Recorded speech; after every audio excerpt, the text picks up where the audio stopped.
para que ellos te ayuden.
Hello, hello, hello. You're good, Linda. I can hear you.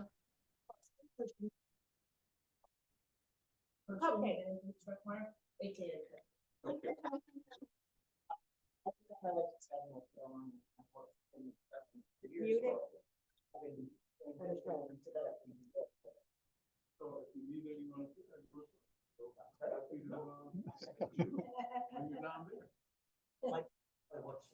That's okay.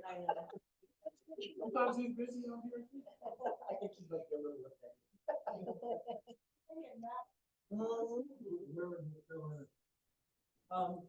The Lake Norman region, it's, Statesville, Taylorsville, Big Three, it's in the mountains.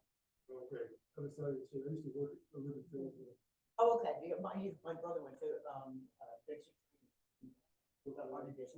Fort Bragg. Yeah. Yes, he was airborne.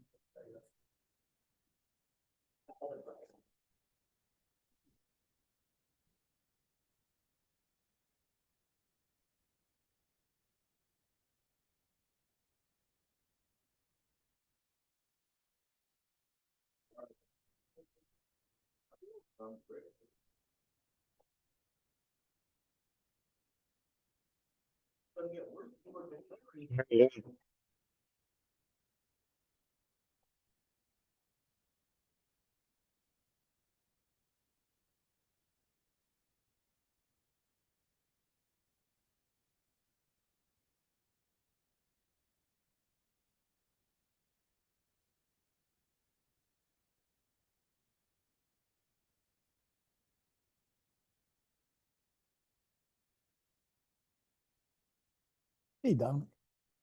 Okay, how are you?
On your way, okay.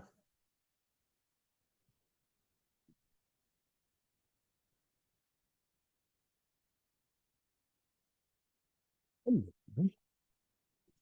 you do? Go ahead.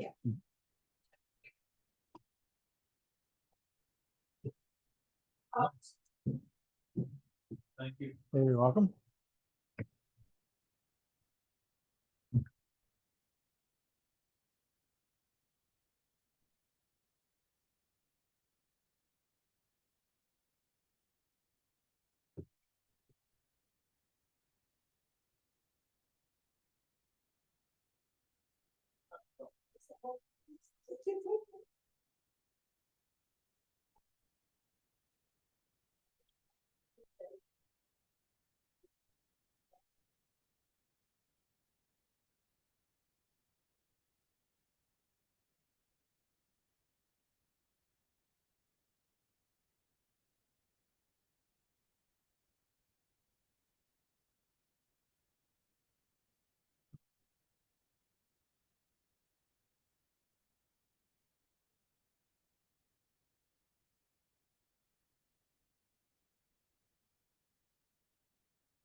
Mexican fruit salad and salsa and chips and then a little bit of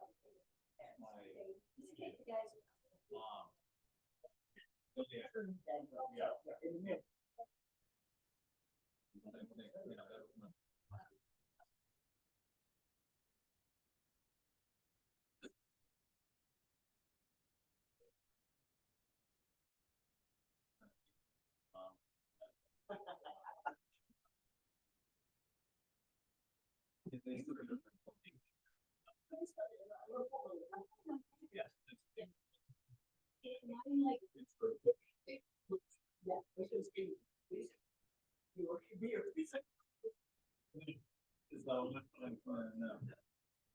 Actually, it's funny you say that, my project that, that's like, it's mind fixed and. So like, when I was thinking that onto the flight screen. Let's move. Uh, I'm logged in. And now I go back, I want to upload this and view it. Click on view. Then it goes back to the screen. Oh, no wonder. No wonder. Wait.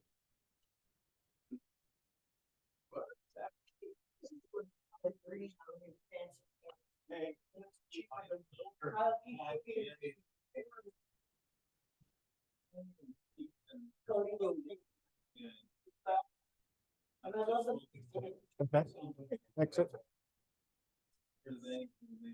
Beautiful. Wonderful.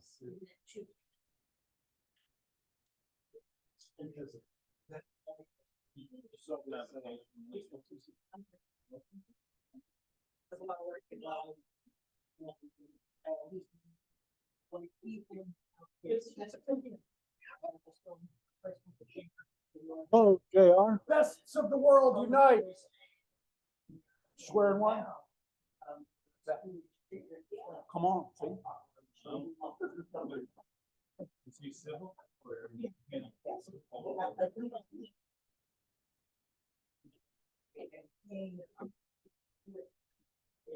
If you have not gotten a copy of the forms, they are over on the table over here. Hello. Good. How are you doing?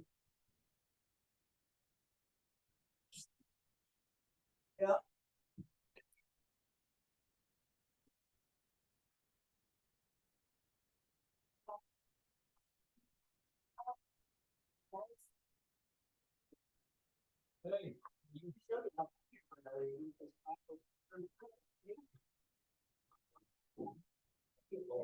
The youngest one, 21. I know, that means I'm just.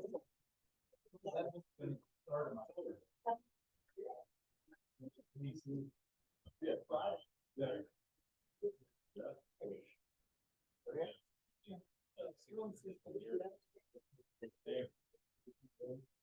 Yeah.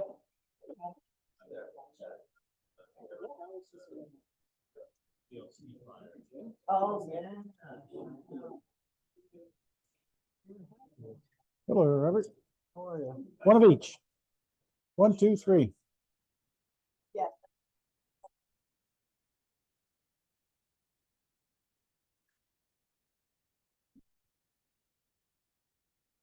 So I'm up.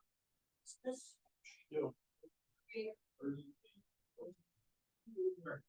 I don't remember. See, my son, his son just got engaged. First meeting. What was his mom's?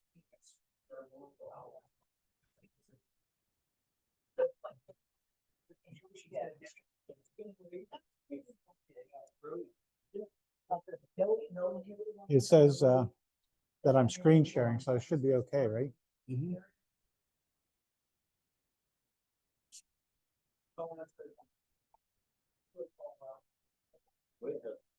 Way ahead. Amazing. Good afternoon, y'all. I say y'all for Kirsten's benefit. She comes from your y'all land now. How are we all doing today? Fantastic, fantastic. Yeah. All right, we're going to go over some forms today, but before that, we'll do the usual. Does anyone have any questions, comments, thoughts, concerns about a transaction you're on? We are on Zoom land also. So if somebody will notify me when somebody's raising their hand there, because I forget to look.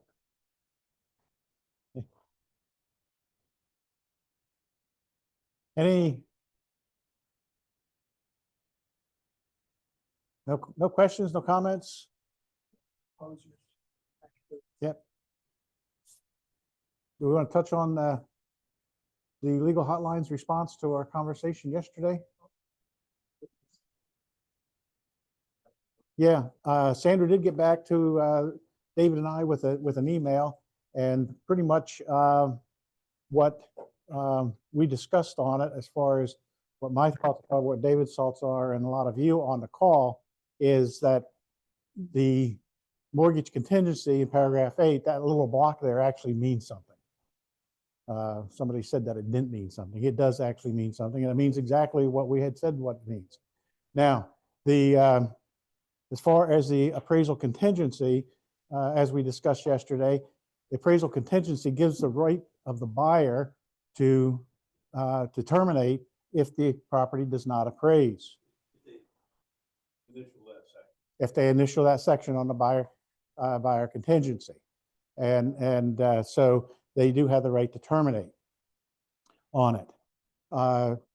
Comment was, well, if we should have a buyer sign the mortgage contingency, so that does protect the buyer to get out of the agreement. And but as we know, the buyer can get out of the agreement and get the deposit back if they get denied their mortgage without using that addendum. And sometimes I hear agents say, well, I want to protect my buyer. I want to protect my buyer. I think your buyer is protected under the paragraph, under the mortgage contingency.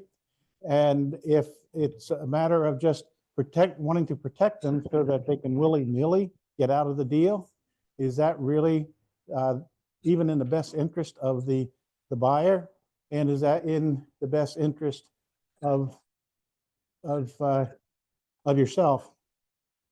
Because we're there to put the transaction together and keep it there and guide them through that transaction. We're not here, and you're not working so hard to make ways for a buyer just to get out of the agreement of sale willy-nilly. So I think there's plenty of protection there. The process worked. If I'm representing a seller and a buyer gets a legitimate denial on their mortgage, I recommend to my seller is let's terminate now. There's no need to wait for the date of the agreement of sale to expire. Let's terminate now. Let's move on to another buyer. And so the buyer in those cases doesn't have to wait. So, any questions, JR?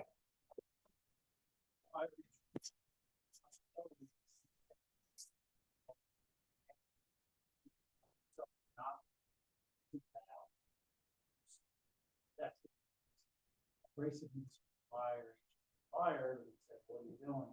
And couldn't really get that. So Yeah. It's a type of one. You gotta watch how you present it.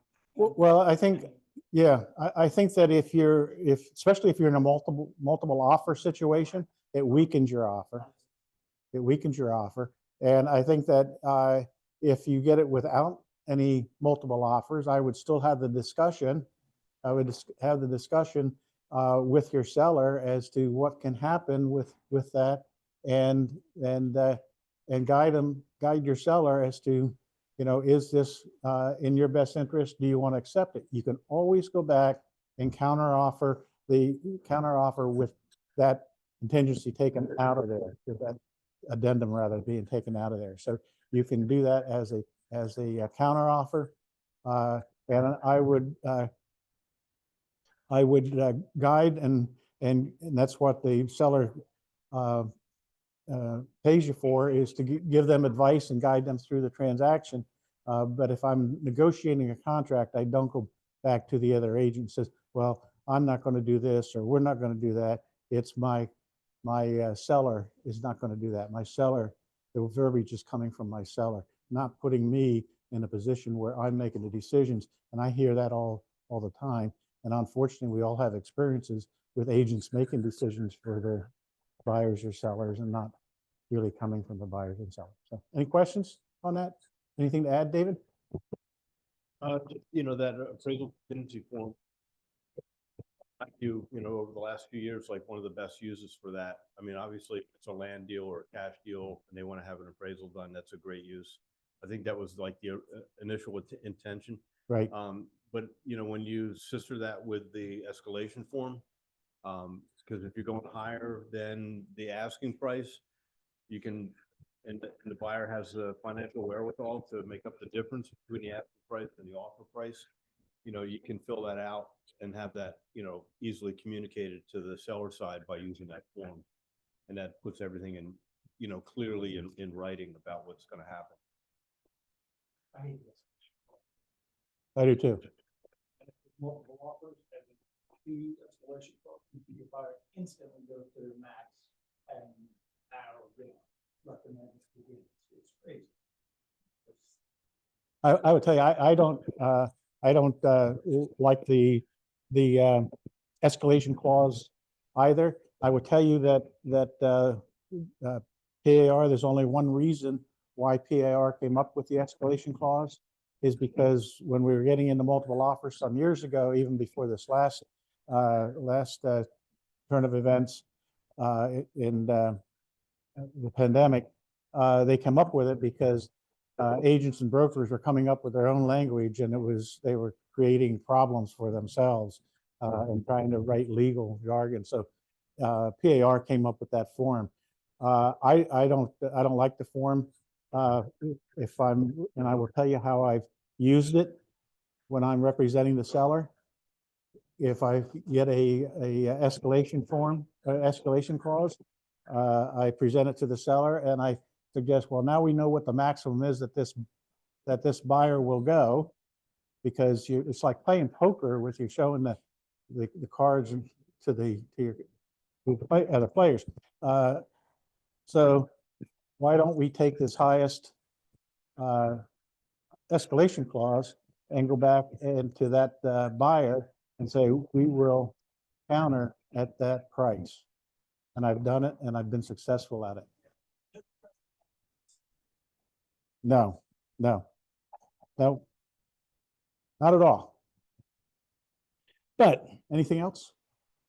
We could do a whole session on escalation clauses, right? Let's not. Not today, not today. All right, let's do, I think, do we have, I did have it in my packet, but Linda took it. Do you have the zoning approval contingency in your packet? Wonderful. So we want to go over some forms today that David and I call this, there's a form for that, because sometimes we get into situations and we try to come up with verbiage in the agreement of sale and under special clauses or special terms. And we don't, we really don't need to do it because there is a form for that. And I wanted to bring, go ahead, Rick.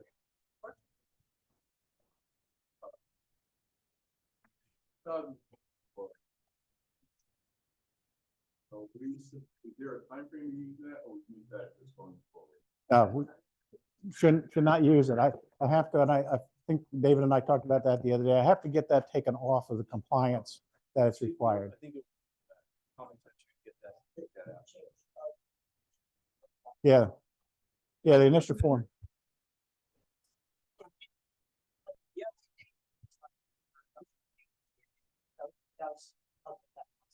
I would, I will tell you. I,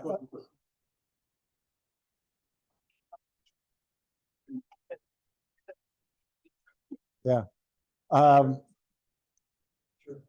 I will say if you go on facts.realtor, facts.realtor, you will get and be able to download and print off a much better explanation than what that form is from NAR. There's one on there. What does the settlement mean for home buyers? And there's another one for home sellers. And I would use both of them in your buyer packet, and I would use the other one obviously in your seller's packet. But they are excellent, and it tells. And the thing I like about the one coming from NAR is it's telling it's nationwide. It's not Pennsylvania. It's not, and some people think that because I've had agents have challenges with buyers from New Jersey and New York and say, well, I didn't sign it. I don't have to sign that in my state. Well, when was the last time you bought a property in your state? So you do have to use it. No, good question. Good question. Zoning approval and contingency addendum.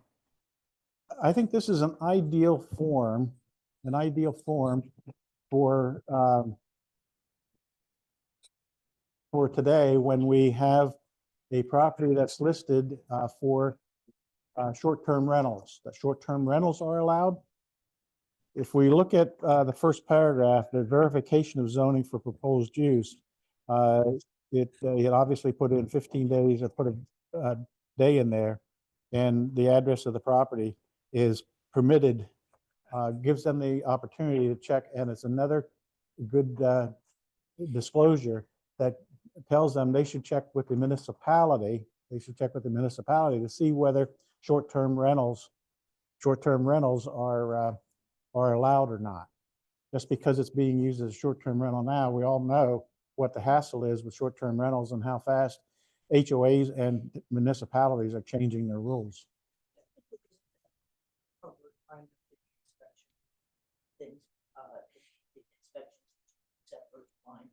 You do have the right in your inspection period. Yeah. But it is kind of in there. It is kind of, but I like it more. Yeah, you know, the challenge is a lot of times with the and it's in there for zoning, it's in there for the deed restrictions, you can check all that, but this brings it to their attention because we can get into a lot of challenges with short-term rentals. You know, it's interesting. David and I got and I don't have the answer yet. David and I got an email from one of our agents that the house went under contract. Tax assessor came out and reassessed. The taxes jumped by $1,400 a year. And the seller said that he applied for a short-term rental permit. So and the buyer went to the tax assessor's office, and the tax assessor's office said, yeah, we remember going out there. And even though it had a second kitchenette and a sauna, we did tell him that his taxes were going up. So my question to our agent was to check to see whether the short-term rental applications are being submitted to the tax assessor's office and for increase in assessment, because now it's a business. And they know that people are making good money on it, and it's not being used for residential purposes. So that's going to be an interesting question. I don't have the answer yet, so I don't want to necessarily open up a whole can of worms on it. We'll obviously keep you up to date on that.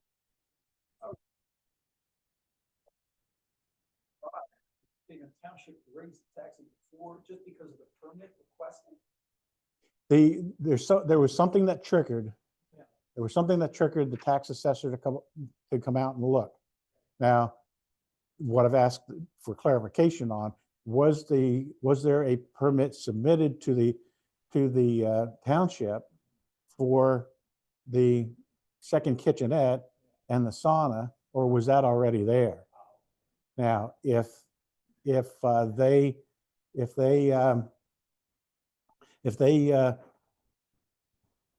just put that in and they put a building permit in there, a copy of a building permit goes to the tax assessor's office. So that would trigger it to come out.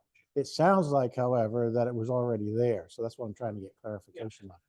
Yeah. Implement raise the tax ahead of time. Yeah. Yeah. It needs more explanation, but I do want to check into it, because that's another. Yeah. Yeah. But it was a $1,400 jump. So for a kitchenette, which for me, a kitchenette's just a tiny little kitchen, right? And a sauna, that's a pretty big hike for those, unless it's one hell of a big sauna.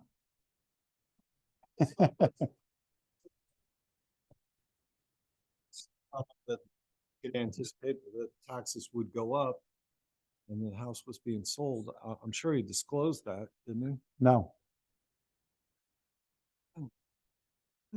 So now the question is, Robert, and all of you, should he have disclosed that?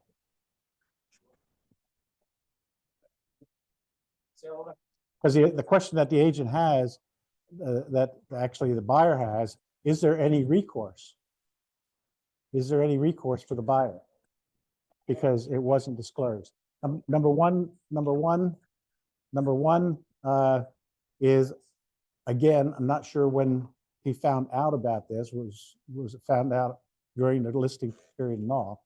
But let's say that it was found out between the time the property was listed and the time the agreement of sale was signed, or after the agreement of sale was signed. So if you look at paragraph 15 in our agreement of sale, it says that the seller will provide any new assessments or notifications from the municipality or other, and Kirsten's looking it up to make sure that I'm right. No, I'm fine. I'm fine with that. And it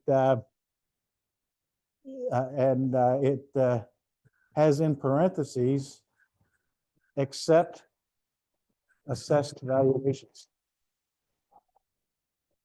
or excluding assessed valuations.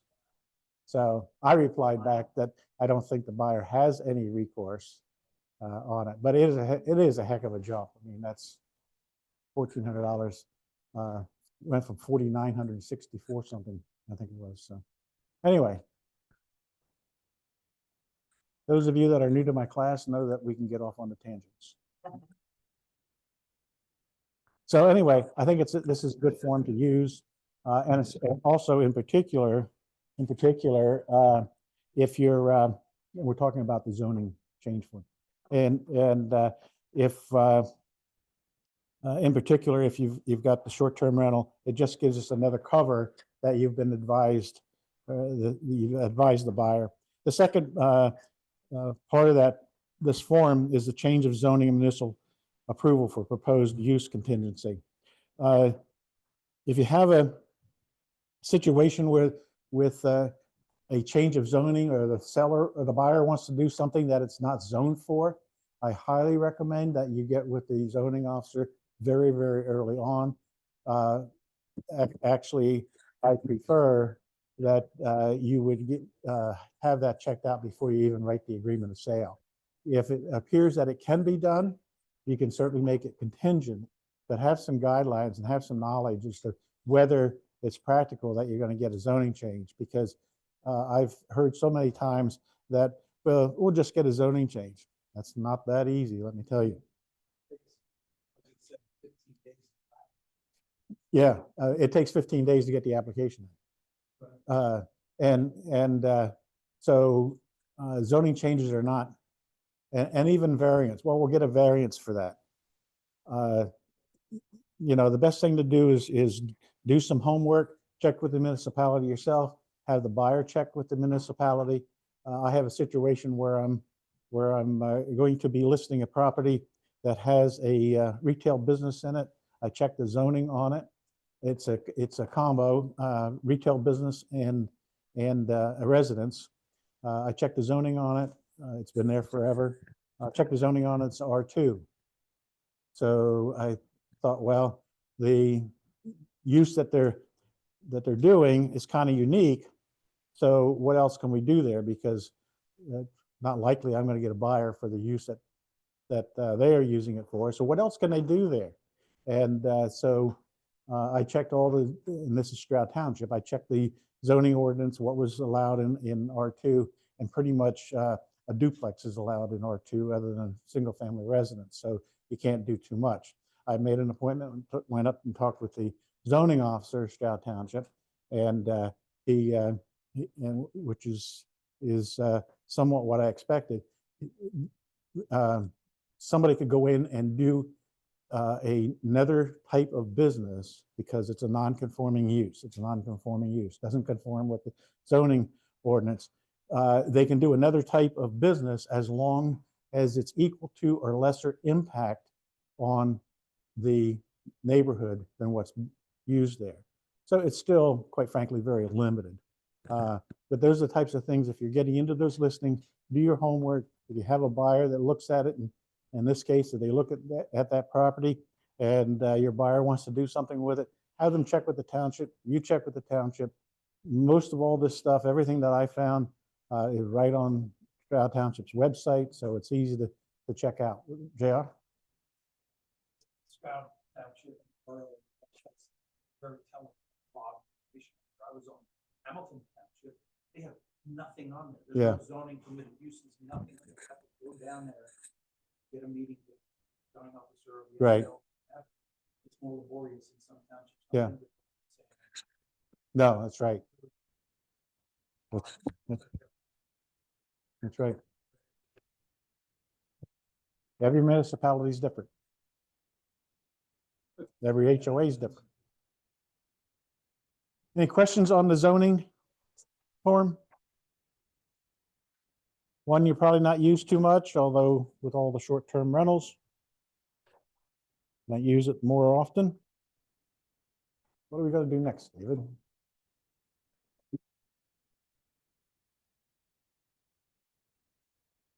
Talk about manufacturing. Yeah, that's a good one. We're getting more manufactured homes. So we're going to do the manufactured homes. As soon as I can navigate my way around here.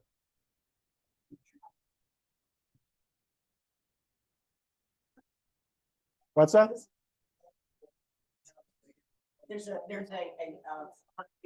this form that says that 5 calendar days in, like 5 times the size of Right. everything else. I guess that's important. Let's do the manufactured home addendum.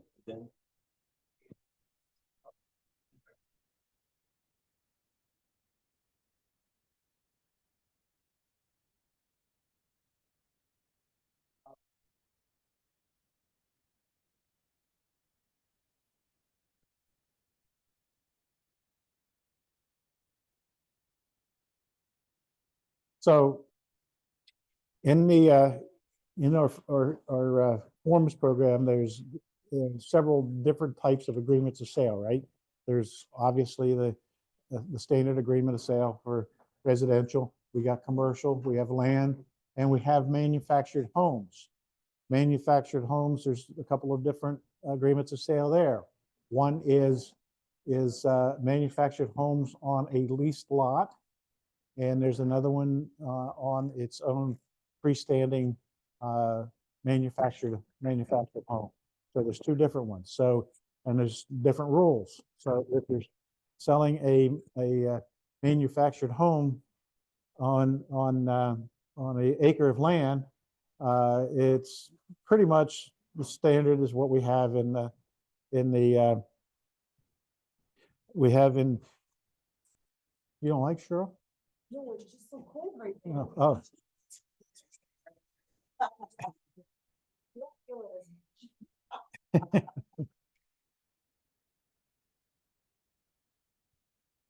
what was that? So if you're selling a manufactured home on a leased land, in other words, in a park, we have need to use that agreement of sale, but we also have an addendum, manufactured home addendum to listing contract.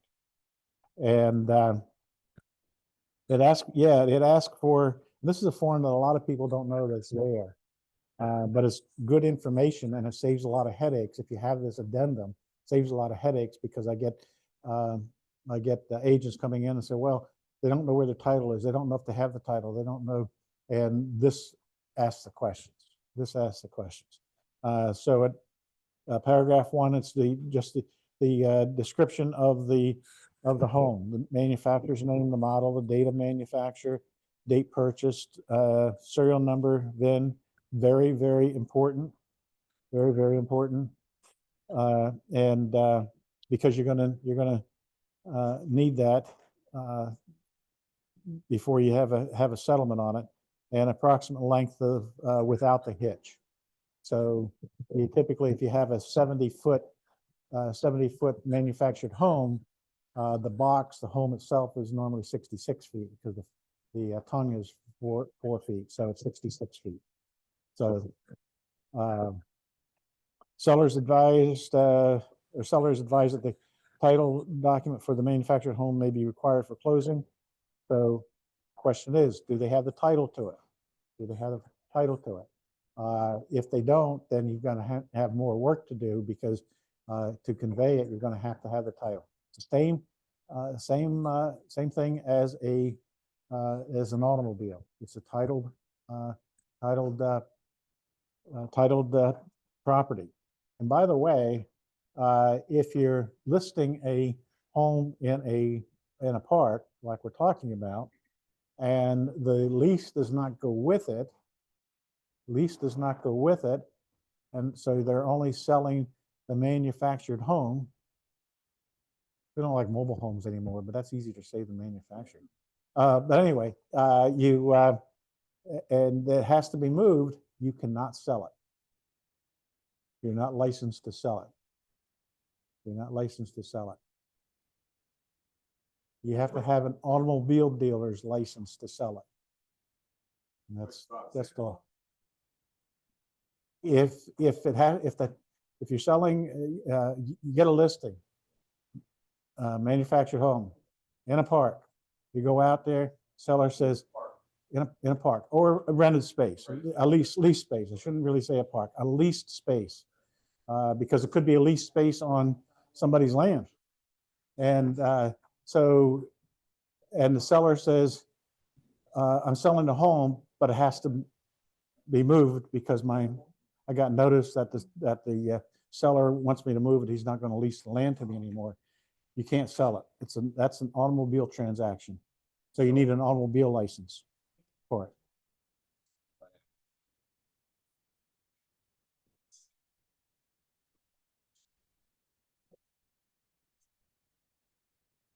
And that, Absolutely. Yep. That's real estate.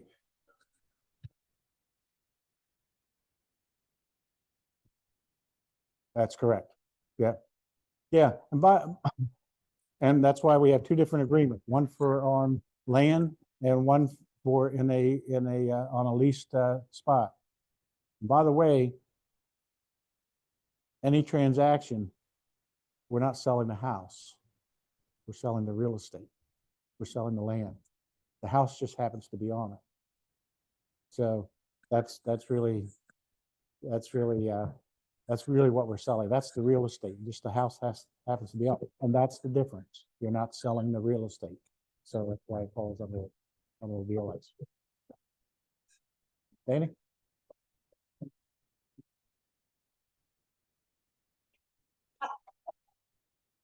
So I had an experience where I had the buyer was buying a mobile home on leased land, so essentially in a mobile home community. However, if you buyer or seller, just be advised, you need to make sure that that mobile home park is not a co-op. There's not many co-ops around, but my buyer's financing fell through literally 4 days before we were supposed to close because that mobile home lender won't lend on a mobile home in a co-op. So real quick, like we had to scramble and find a lender, and there's like one lender around that will lend in a co-op. So just do your research if it's a co-op or not a co-op. And Evergreen Village in Mount Bethel is a co-op. Yeah, It's a co-op. It's what Danny's saying too, and that's what triggered my So mind when you said a co-op is Maureen agent here lives in Evergreen, and what happened with Evergreen, beautiful park, over 55, beautiful park in Mount Bethel, and what happened was the seller wanted to sell the park. And by the way, if you have investors, mobile home parks bring big money and they're good investments. So the seller wanted to sell it, and the homeowners were concerned about who was going to buy it and what's going to happen. Is it still going to be? So the homeowners all got together and formed this co-op, and they bought it. They bought it from the seller. Well, obviously the seller. Who else would they buy it from, right? They bought it, and now it is a co-op. So Danny's right. You can find that once in a while out there. No. So, did somebody have a question? So so in all kinds of circumstances, one was in Promised Land State Park. Yep. So it was a manufactured home with an addition with a foundation. And we had to find that tag on with the number on it, and we tore siding off and finally found it. And that went fine. Very recently, I just sold one in Lake Hall area on a lease lot. No title, but there was a piece of paper, an old piece of paper that said what the serial number was. And Rocket Mortgage financed it, and it closed. And Closed like a rock. Closed like a rocket. They were unbelievable. Yeah. And there was no title, and there was no plate, there was no nothing. Yeah. So you can do it. Yeah. You were probably lucky, and the underwriter didn't know the difference. Could be. So you probably sold trailers, mobile homes, and manufactured homes. Yeah. So we need that VIN number, and it would be on the title. And if it's not on the title, there is a plate on the frame of the manufactured home. It's normally up alongside of where the hitch is connected, but unfortunately, it's normally on the inside. Yeah. Maybe it wasn't even the number. There's a serial number on it. Okay. So paragraph 1, title, sellers advise the title. We talked about that. A copy of the title is attached, so get that if you can. And do you have a copy of the title, or has the title been surrendered? Being surrendered. What happens when the title's surrendered? Kirsten, what's that? Correct. Correct. So you have documentation that the title is surrendered. That means it's no longer mobile, and you don't need the title. What kind of documentation? I think I've never surrendered a title. I've surrendered, but never surrendered a title. I would expect that there's a form that you have to fill out to send the title in with it. Is that correct? Yeah. Right.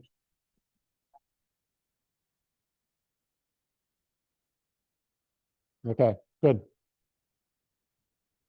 And then additional property, electric, gas, so forth, community information. Important to get that information, just like homeowners. You know, what's the community name, the owner or manager, and so forth. And you know, paragraph 4, Danny, might have triggered the question to the listing agent or the seller as to who's the owner of it, because the owner would have said something about a co-op, right? Oh, okay. Okay.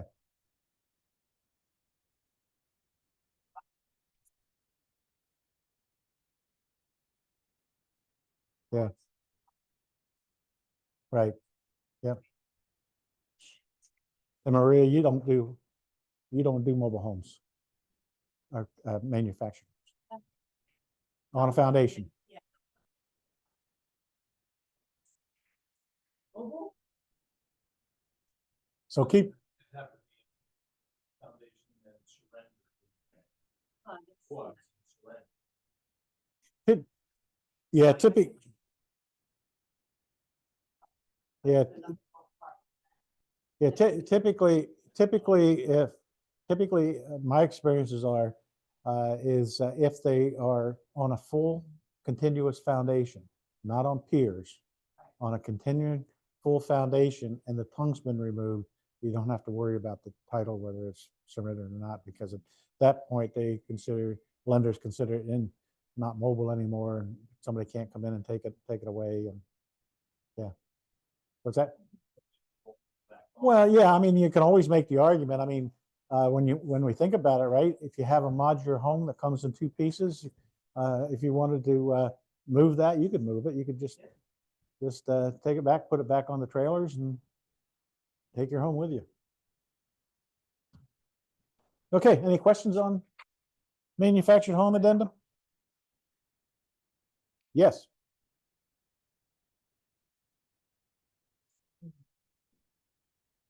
Parks. Or pieces. Let's say. They have to be deeded land, and the owner of the mobile home, the manufactured home, has to own the land, not to lease the land. That's correct. So it has to either be on conveying the real estate, conveying the land, to be Go to to the next right. Yep. president. Then you're going to use a different agreement of sale. There's an agreement of sale for that one. There's an agreement of sale for yep. You only need one or the other. Okay. So one of the other, I'm sorry. Things being found out later. As agents, I know you guys aren't but they're not told about the lease land amount. That affects their debt to income. Absolutely. And so you tell that one, hey, because some of them don't look at the documents, and I've had people come to me, I'm just like, qualified with this lease land, they're like, what do you mean, I was applied by the other lender, I'm like, the other lender didn't include that, I'm sorry. So you guys need to be really diligent with your lenders, whoever you're working with, and make sure they know all with this. Apply, and you're giving false hope to buyers, I have to give them bad things, bad. Make sure that Yeah, it's, I think sometimes on the manufactured homes on these lease lots, they're fairly reasonable. In today's market, they're very reasonable. And I think personally, I think they serve a very good part of our needs. But so if the buyer sees that the home, this beautiful manufactured home is on the market for 119 or 115 or 125 or whatever, think, oh man, this is very affordable. We can do this. What they need to know is what Maria's talking about, is the $600 a month that they got to pay in the lease. And they do vary. They're not, none of them, I don't know any of them that are really cheap anymore. But I've seen most around 475 to 675 actually. So, but the other form that we have is the Manufactured Home Community Rights Act notice. And this should be with your agreement of sale, and just the same as what you would do with a seller disclosure. Because it says that the documents important information regarding your legal rights to your financial obligations in leasing or renewing or signing a new lease for a manufactured home space.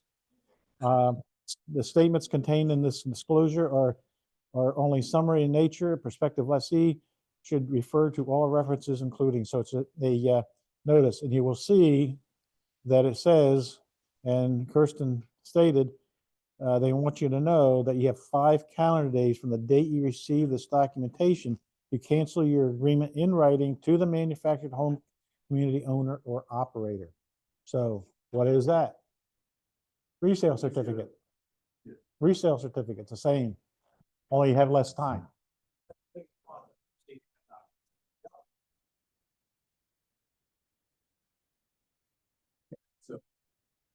What's that? Oh, okay. All right. Thank you, David. Go back here. And I'm gonna go back here.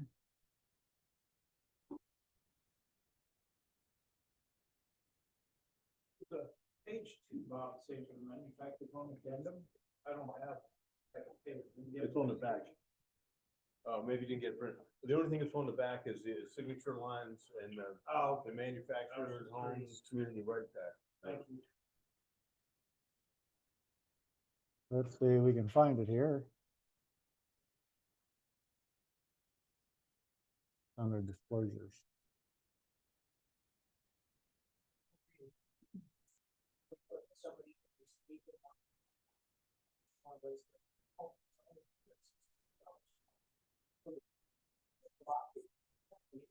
Some of them are very, very, and that nice little community.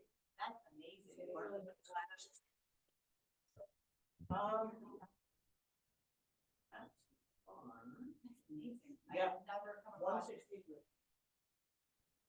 Living there for $750 a month. Yep. Yep. Taxes are 11%. It's a download. Oh, yeah. Great. We make a good team. Huge place. 2 blind rats. Blind mice up there.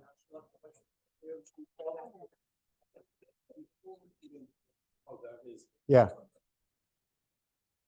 Okay. That's your handout. I just put it up there for the folks that are on Zoom. Okay, Robert, you had a question before we get into something else? Seem to recall an agent in our office had represented, I don't know if they had the buyer or the seller, but it was a manufactured home on a leased lot. And that buyer needed to get pre-approved credit check and so forth to assume the lease for to start a new one. right, And they got turned down. right. To further complicate it, if I remember right, they didn't do it on the proper agreement of sale. They did it on a standard agreement of sale. And they did not indicate that there was a resale certificate. Do you remember I'm sure you got. involved in Fortunately, this, no, I but- don't remember. Okay, all right, let's skip it then. All right, We didn't get sued, so we escaped that one. Well, Yeah. it's just- What's that? 167 a month. Yeah. She's what- she wants- Now, this is again, the same as our resale certificate. So I would expect that in these documents that they're talking about, it would be in there that they would have to get approved. Yes, they do. Yeah, yeah, yeah, they always do. Because they're not going to take somebody that doesn't have good credit and is, they're not gonna do. All right. What's our next one, David? Addendum. Do, post settlement possession, because that's always fun. Post settlement possession. Was that?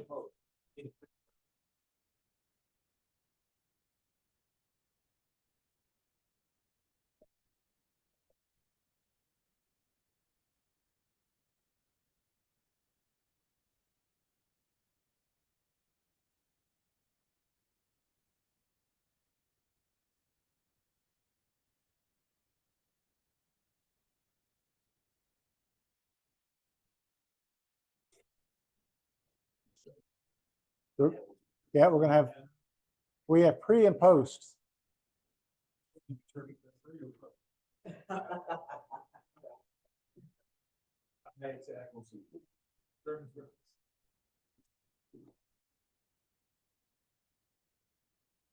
Looks to me, better. Looks like a full layer.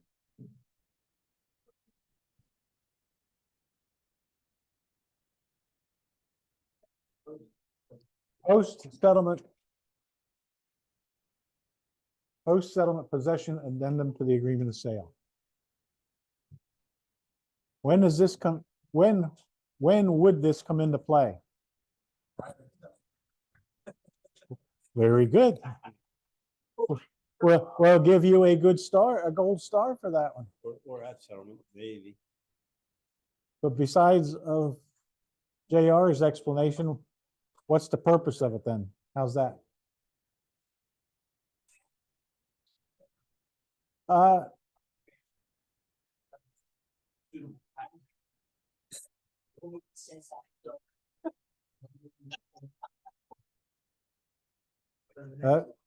Wait a minute. Okay, I'm just waiting for everybody to get on board with us. Yeah, you're gonna, once in a while, hopefully very once in a while, you're gonna get that seller that cannot be out by the day of settlement. Anyone have that situation? Yeah.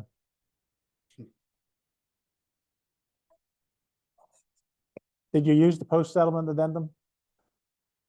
Yeah. I'm not gonna say that I heard or I saw one head shake. No, I'm not gonna point that one out.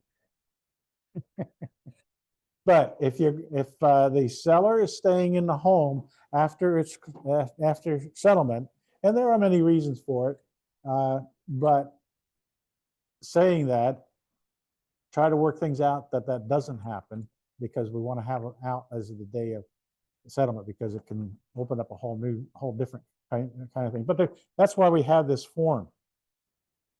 And you note for the purpose of the form, and you know in bold type there, it says this form is not recommended to be used for periods to exceed 30 days. To exceed 30 days. Why do you think we have that? It does not exceed for 30 days.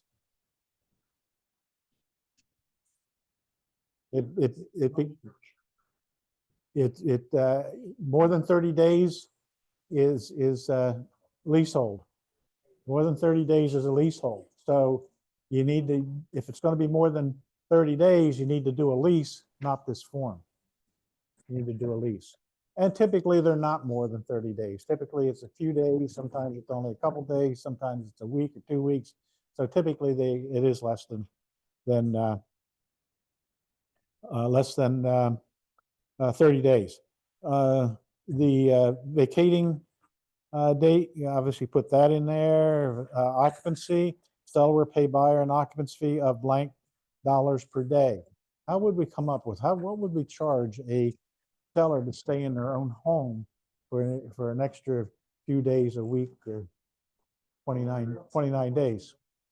What's that? For leases? And then divide by 8 days. Yeah, I mean, well, if the guy's buying it, 54 plus 40, divided by 30, maybe. Yeah, what I'm along with Robert's thinking, and the ones that I've done is was done that way. Primarily is, well, a buyer's going to say, well, yeah, I'll be flexible and you can stay in for another week, but I want to have my mortgage I want my mortgage covered. I want my taxes covered, and then maybe add a little bit more on there, as Robert said. The utilities would not be turned over to the buyer until they vacated. But that's how I've come up with them. I mean, you could use JR's thought as well as what's the going lease. But I have found that most buyers, if they've got it financed, they want to cover their expenses, and that's reasonable.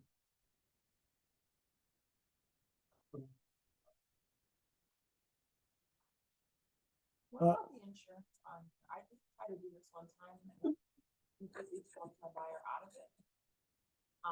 Because there was questions about insurance and then attorneys wanted to get involved. And this is so time involved.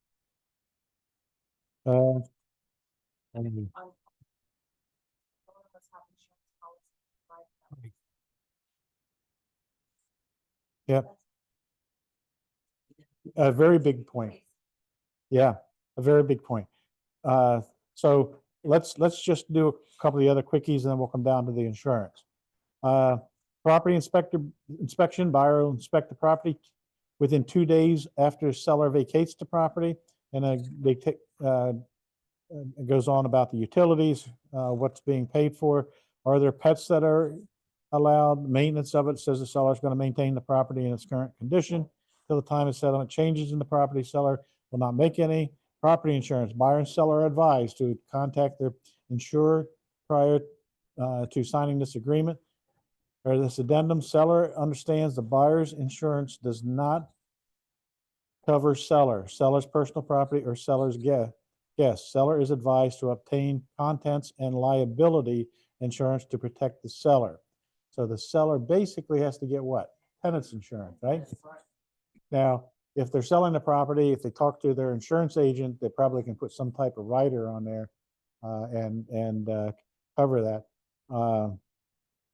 But that's certainly, I'm not an insurance person, but that's what I would recommend to the seller, is to contact your insurance agent and see what you need to do.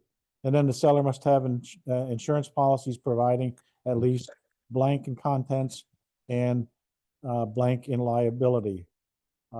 So again, probably would take the numbers right off the seller's current policy. You can get that from there. Buyer's not legally responsible for any injury or damage to seller or seller's guest. Seller is responsible for any loss to buyer caused by seller's family. So, Intel, what was your question? What was your problem with your buyer? Because the buyer would want to stay 50 days. For just 50 days. 30 days. So I guess you kind of answered my question. Yeah, I'd speak with the insurance agent. I think And I think where the insurance company's coming from, well, it's not really a lease. Yeah. Yeah. Yeah. The other thing that I would check with, if I get some pushback on that, I would talk to the agent. Can I just leave my homeowner's insurance policy on it? And especially if it, it's under 30 days, but I think that I would try that avenue. But the buyer has to get their own homeowner's insurance. You got to make sure of that. The banks, they have a mortgage, the bank's going to require that anyway, obviously, but anyway. Okay. So again, if you get into a situation where it appears you're going to get into a post-settlement occupancy possession, get those type of questions, especially on the insurance and some of those, get those questions answered before the day of settlement. So you're not shocked.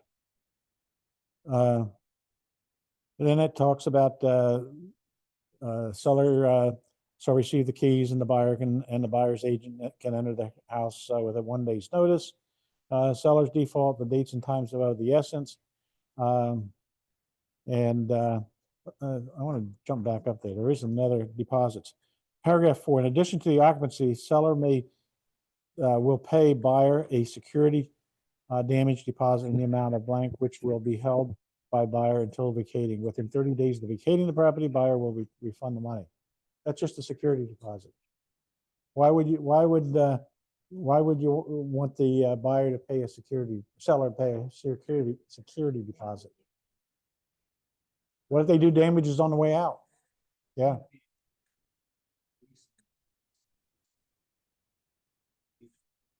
Yeah. Yeah. Yeah. But I think we all can relate to a settlement we may have had where the sellers or the movers, even not necessarily the sellers, movers damaged a wall or damaged something on the way out. And how do you cover that? So that's what that's for.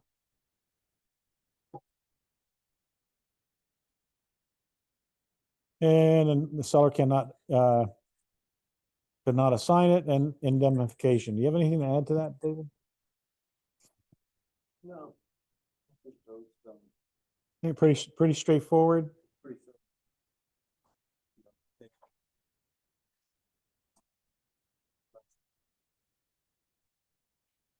So use it. Right, yeah. Smoke screen. Yeah.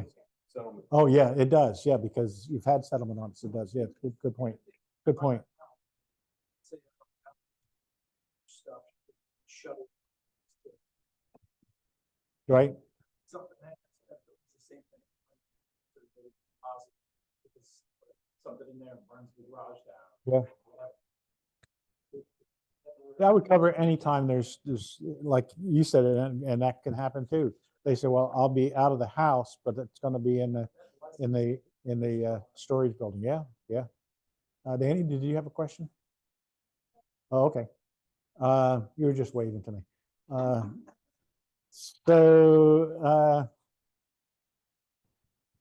Again, try not to use it.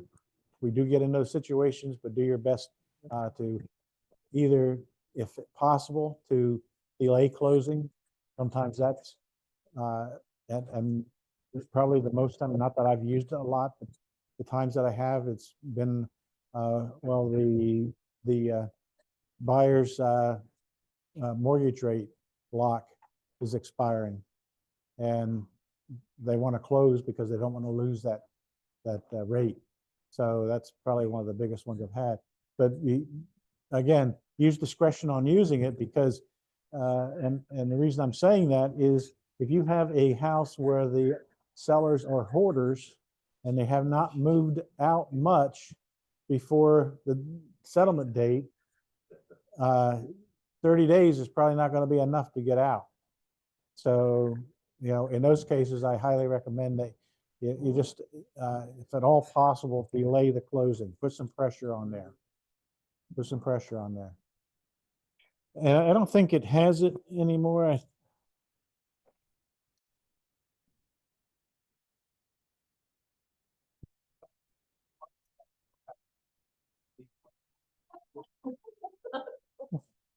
We're not going there.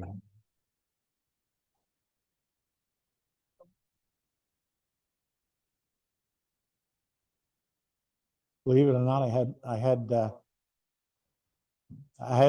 one where the seller left his pony behind. A pony. What's that? They did. It was an agreement worked out before. The seller got to the point where I just can't, and then they've had the pony for years. And so they just couldn't find a home for it. And my buyer said, "Oh, I'll take it. I'll just leave it." Because they had a nice corral and barn and everything. "Well, just leave it. I'll keep it." And so everybody was overjoyed. The buyer got a pony and the seller, pony didn't have to move, and the seller felt that he still had a good home. Didn't disturb the pony.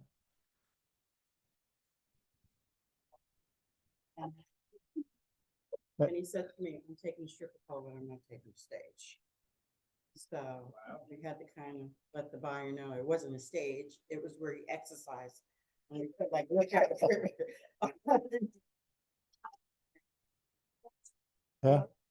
That depends on the buyer.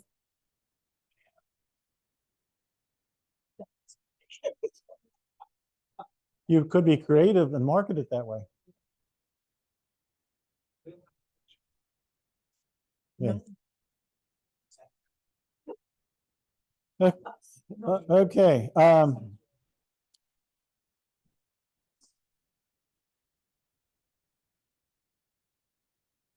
I don't see it in here, and I can't remember what form I used, or maybe an attorney drew it up. But the point that I wanted to make was I've had one or two situations where they could stay for 10 days, for instance, but if they stayed 11 days or after, the monthly fee or the weekly or daily fee was like triple. And the idea was to force them to get out. Yeah, force them to get out. So I don't think that's on board, but I don't think so either, but it certainly is a good strategy. It worked. So again, use it with caution. Now, the sister or the brother to that is the pre-settlement possession addendum to the agreement of sale. Yeah, it was. Yeah. Yeah, I made 15 copies. What's that? 11.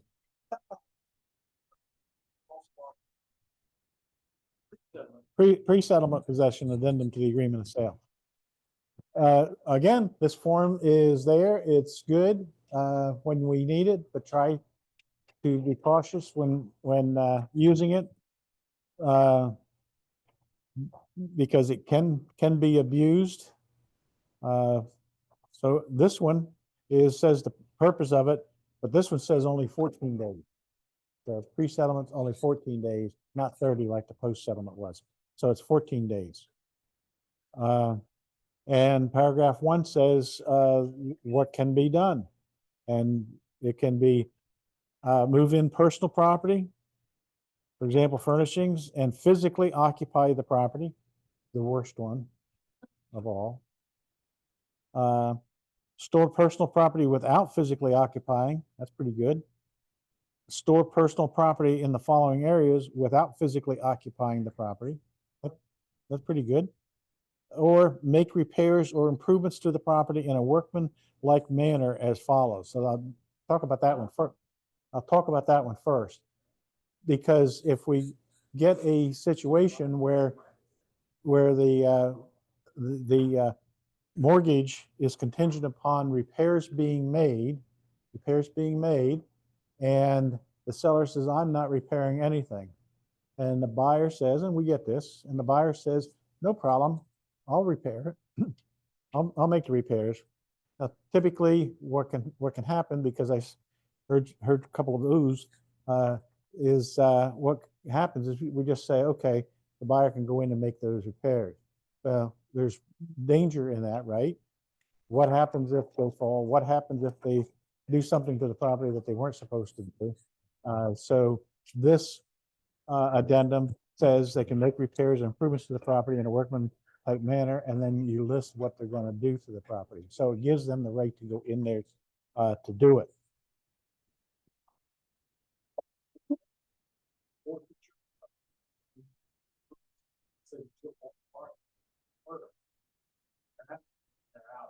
And they're out. They're, yeah.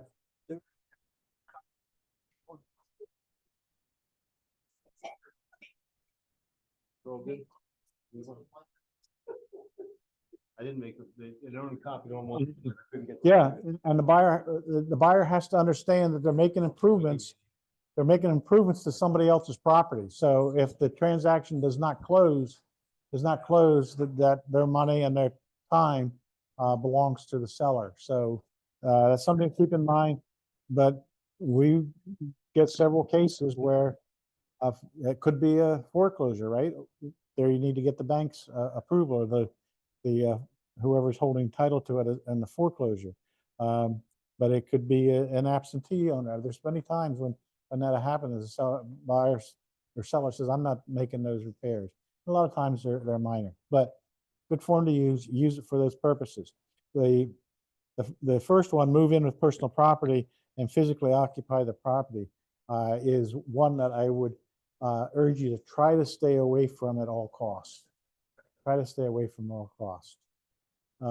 Because what can happen, and I've had the experience, what can happen is now the buyer moves in, oh, we found this is wrong with it, we found that this is wrong with it, and now things that they shouldn't be, thank you, David, what they shouldn't be complaining about because it's not part of the agreement of sale, now all of a sudden it is. So I try to stay away from that. Once in a while we get into it, but the option is, and normally how I get out of it is, well, it's only a week, so you can move your furnishings in and get a motel for a week. Get a motel for a week, or put them in the garage, which is one of the other options that we have.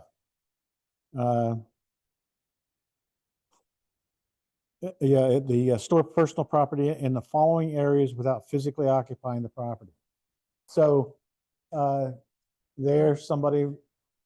seller may still be in it, hasn't moved out completely yet. And then the seller might say, well, it's okay if they put everything in the garage. Put everything in the garage. I don't like situations where there's a chance of commingling. In other words, if the seller says they can put everything in the garage, limit it to that one area, because now all of a sudden they start getting into, well, commingling of belongings. It really gets to be a headache and a hassle. So keep it to those areas. And I've had those situations. But a quick story, I had a situation some years ago where the buyer wanted to move in, and before not occupy, just put everything in the garage, and the house was vacant. My seller was gone, so the house was vacant, so got approval, did the addendum for them to move their stuff in the garage. And after the weekend that they removed the stuff in the garage, I thought, well, a couple days later, I thought, well, I'm just going to stop by the house and see what's there and what's like, and everything's okay, that they didn't leave lights on or doors open or whatever. And I went into the house, and it was a big house, probably 3,500 square feet. That house was loaded with furniture. Every single room was, I don't know what they were going to do with all that. That house was certainly not big enough for all the furniture they had, but they had furniture in every room. In fact, I had trouble walking through to get to different rooms because they had so much stuff in it. So my seller happened to be a merchant marine. Now, those of you that know merchant marines, they have some pretty unique language that they use, and he did use the many times.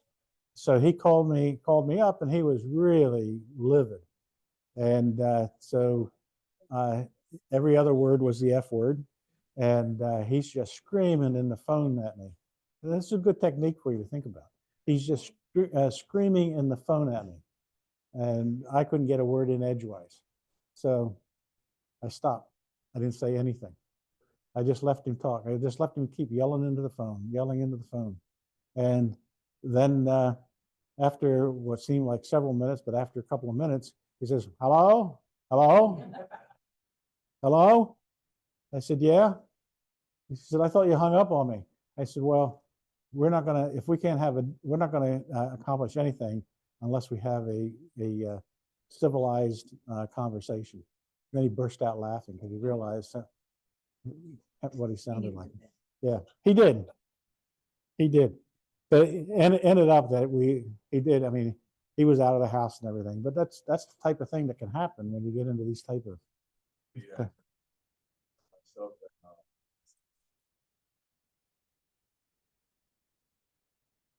they need to identify the basement where they're put stuff, like that, just to separate the items, because they're moving stuff in, they got stuff there. To your point, you won't commingle, so actually use blue tape. Yeah. and mark, Yeah. Yeah, there's ways you can do it, but I also had an experience where there was a pre-settlement occupancy of furnishings, and the seller had stuff laying around the yard, as we know how people can have things laying around the yard, and I told him that we've got to get this yard cleaned up before settlement. So he's already down south, moved down south, and I said we have to get this yard cleaned up. Well, not known to me or anything else, the buyer moved stuff into the house, but he also put things in the yard.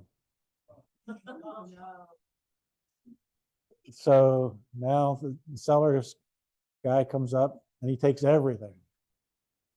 So now the buyer's the buyer is upset because he took, and I don't think it was that, if I remember, it wasn't that much, but it still was some things. And the buyer was upset that he kept it. I said, well, you didn't say anything about leaving stuff outside. We talked about stuff inside.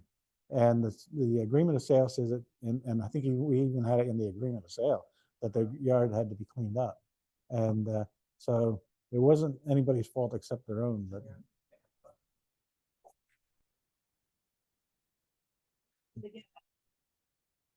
no, it was a junkyard that picked it up. Yeah. Yep. It's what happens when you don't do what you're supposed to do. All right, we okay with pre-settlement? Put the possession date on there, occupancy again. No.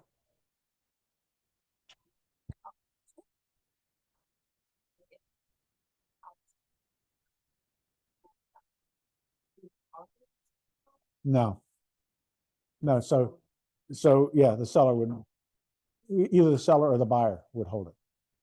Because they're the ones that's going to give it back. And it calls for time to give it back.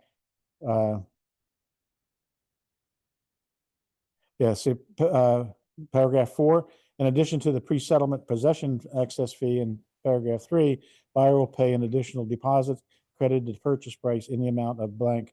If settlement does not take place, the return of or release of the deposit monies will be controlled by the terms of the agreement of sale. Well, yeah, and same thing happens with landlords. Yeah. So, but again, there when you need it, but try not to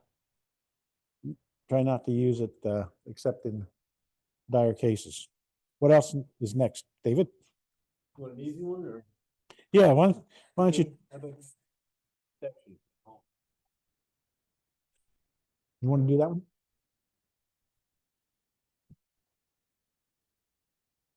You want to do that one? Yeah. Mhm. Hey, he's important.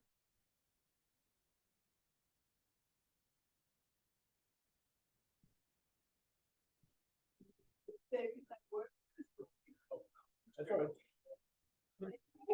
Go ahead. Don't spill on stuff, that's all.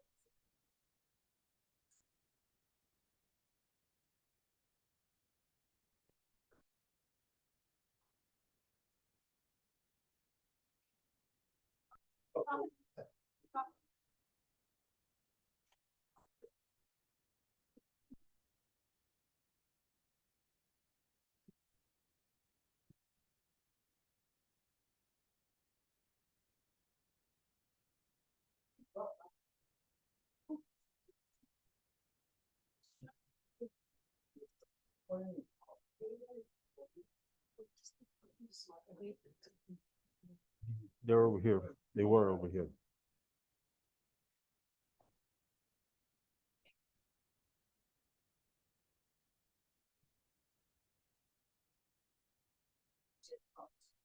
Oh.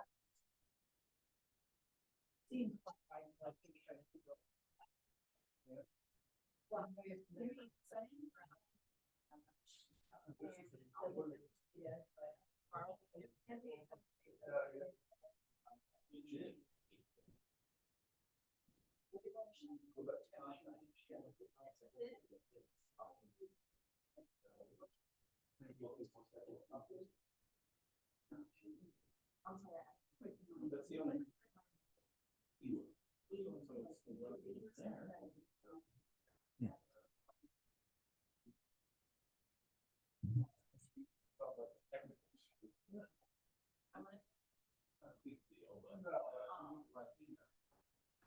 I'll try to find out here. If you type an inspection in there, will that? Yeah, we can try one.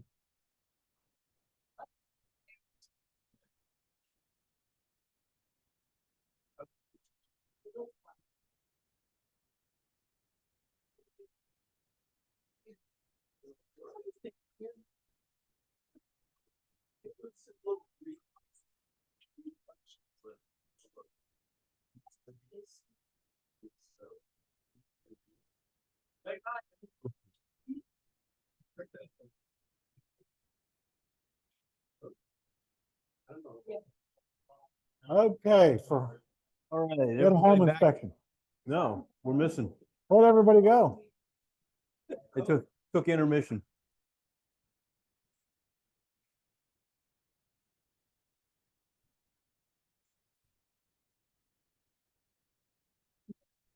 I guess they went on break, David. Intermission.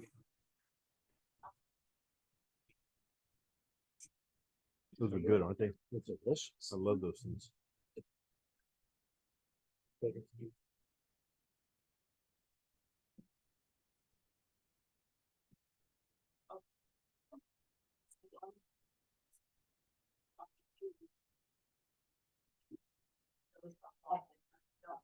All right, All let's, right, we back. So this form is a HUD form. For your protection, get a home inspection. It's to put the buyer on notice that that we're advising them to get a home inspection. And it also says very clearly, you must make a choice on getting a home inspection. It's not done automatically. And of course, on our disclosure, affiliate disclosure addendum, there's a paragraph in the bottom that says that we always will recommend that the buyers get a home inspection. So it's not, a company position is not our position to advise people to waive inspections. So this is to evaluate the physical condition, structure, construction, mechanical systems, identify items that need to be repaired, estimate the useful life of major systems, equipment, structures, and finishes. And the appraisal is not a home inspection and does not replace a home inspection. Although, of course, sometimes the appraisal comes back with things that need to be repaired to meet the lender's requirements. FHA and lenders may not guarantee the condition of your potential home. So this next headline is interesting to me. Your home inspector may test for radon, health and safety, and energy efficient. Has anybody had an inspector test for energy efficiency Oh, yeah, new construction. on new construction? Yeah. Interesting.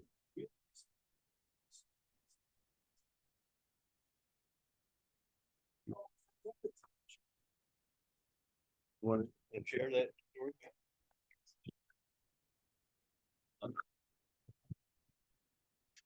Wanted to say that I have an experience. There you go. Smart guy. They measure the feel of the home. Right. With it like an infrared? But they don't recall how they did it, but they checked. Cool. Yeah, so in new construction, there's a possibility. Yeah, So, power companies, PPL, I know for sure, PPL does have an energy audit. They will come out and point out where you could, what you can do to make your home more energy efficient, those type of things. So if you have a seller that gets that done, it might be a good report. I guess it depends on how the report comes out, right? It could be a good report to use. I think it's a free service. Yeah, because they're looking for you to conserve energy. Yeah. my house is 106 years old. I'd hate to have that, see the picture of where energy is leaking. Sometimes you could blow out a match. And then the bottom one is selecting a trained professional home inspector. You know, seek referrals from neighbors, friends, other buyers, realtors. You know, I have a list of a bunch of home inspectors that I send out to buyers, as well as a list of lenders, things like that, you know, to make recommendations. You know, I'm sure everybody here probably has a list that's not written, at least in their head, and you'll know that it's not real easy to get on the list, but it's probably easier to get off that list. So, you know, be careful who you're referring, who you're sending to. If you want somebody that, you know, gives a nice, accurate, clean report. That's easy Yeah, to interpret. If you don't have any home inspectors on your list, or a list of home inspectors that you recommend, talk to other agents in the office that have good recommendations that they've used and experienced, not just somebody that stops in and drops their brochures off at our office, because if we don't have any experience with them, I'm not going to use them. If there's and I've already, if there's an inspector that I haven't heard of, I'll check with some of these to find out whether you have any experience with them, because not all home inspectors are good. Yep. I was. We're- What's that? Yeah, I bet you were. She's eating Daisy's snacks. So then, of course, you know, at the bottom of the form, there's a place for the buyers to sign the form that they've received the form, hopefully read the form as well. I think this form, the best time to present it is to your buyer on your buyer, in your buyer packet, or go over it on your buyer consultation, go over it with them, so that they have an idea, so they're not listening to somebody, well, I don't need a home inspection, you don't need a home inspection, so I'm gonna waive all the inspections. And then certainly if they're gonna waive it, I haven't made it, and David and I have talked about it, I haven't made it as a requirement, but I would like to make this a requirement every time somebody waives all the inspections. That way we've got, yeah. What's that? Buyer's, yeah, it's in there, but I don't think that we require, I don't know that. Yeah, I don't know whether compliance is sending it back if you don't have it. So, but anyway, good time to use it, but certainly if they're waiving all the inspection, have them sign it. Because if they come back and I have a situation right now that's not so pleasant with a buyer that is saying that our agent said, you can just waive the inspections. And now, keep in mind, I take all that with a grain of salt because there's always two sides to every story. So I don't expect that our agent said that, but that's what he's claiming. And that's why he waived it. And now there's major problems. But that's what happened. If you have something in writing like this, they've been told. That's your fault.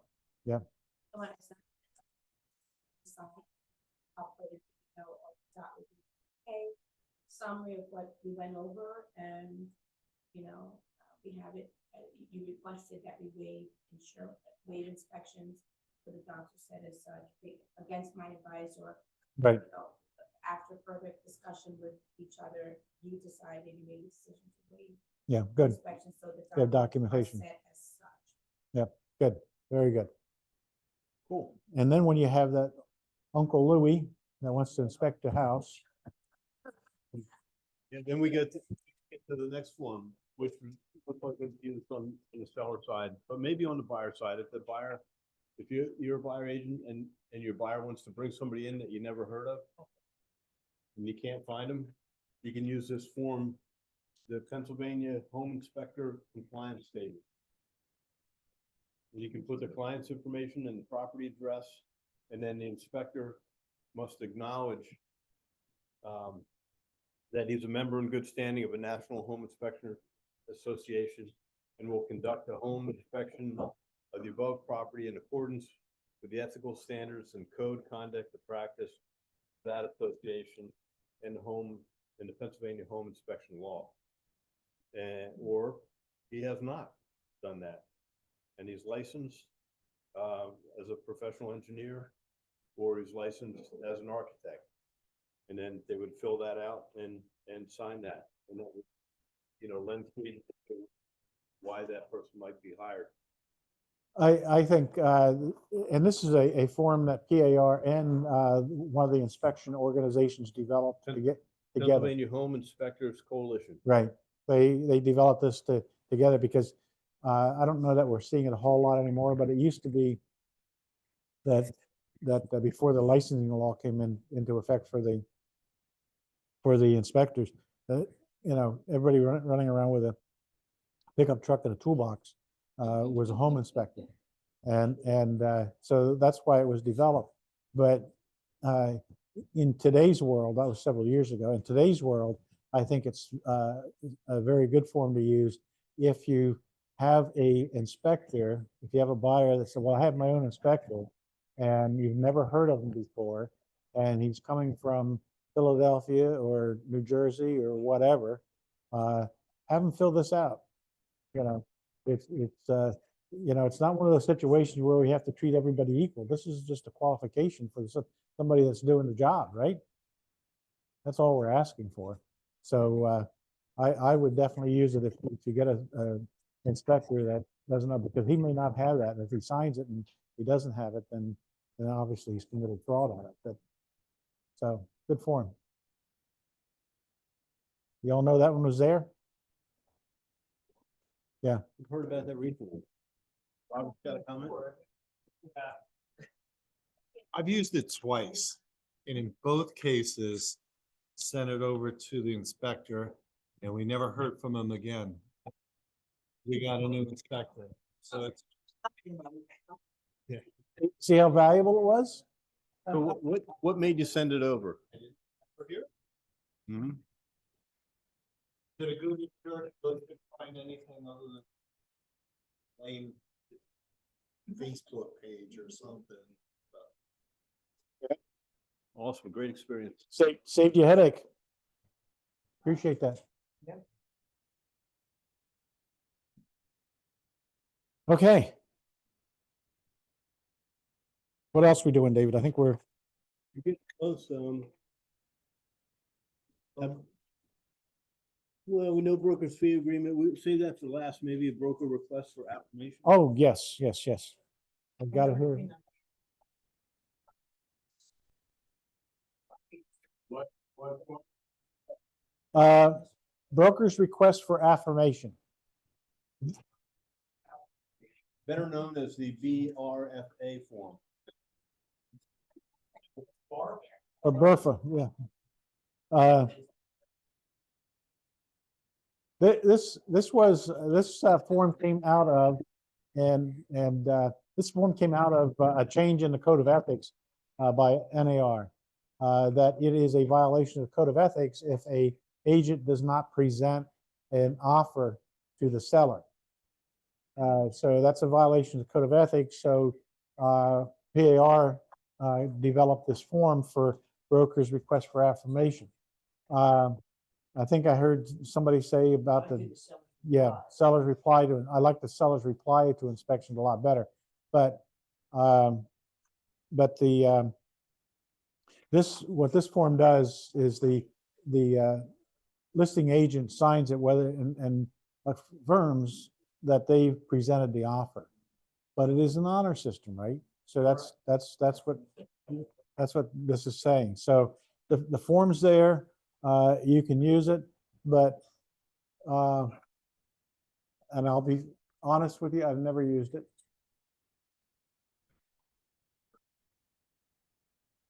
When you get that cruddy agent that you don't trust.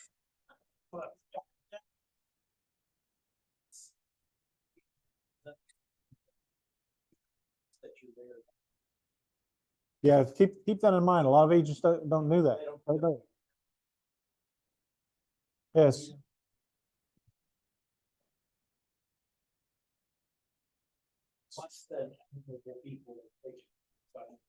So a lot of agents don't know, but the rules and regulations, I don't think they changed that part of them in the for the MLS, that a buyer's agent has the right to present the offer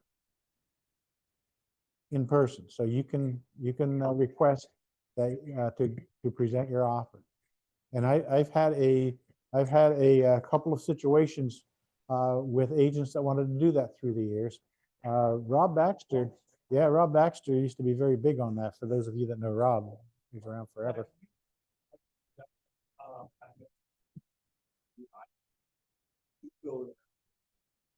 Present the offer like verbally, go to the finer points, like bullet points, or just pass it. Okay, so here's how I set the stage when I have, and I've only 2 or 3 times is all I've had it, but how I set the stage for the buyer's agent to present their offer is I call my seller, buyer's agent's going to present the offer. I don't want you to discuss anything except if you have any questions about what's in that agreement of sale. But I don't want you to make any statements. I don't want to make any comments. Then I tell her, buyer's agent, not a problem with you presenting your offer. I'm going to allow you to present the offer to the seller. Once you've done that, I'm going to excuse you, and then the seller and I will discuss your offer. That's how I handle it. What's that? Does the air get thick? No, I didn't know. Like I said, I only did it 2 or 3 times, but I never did because I set the stage. I told them this is how it's going to be done. Because I didn't want, because you could get a buyer's agent, believe it or not, that would come in and just try to ram it through and try to get all kinds of information out of the seller. And so I didn't allow it. But I also staged to my seller not to make comments, not to comment on it, just ask questions if you have anything on that. But other than that, we'll discuss it after excuse. And I used it and it worked fine. So don't be afraid of it, I guess is the point that I'm trying to make. Just know how to handle it.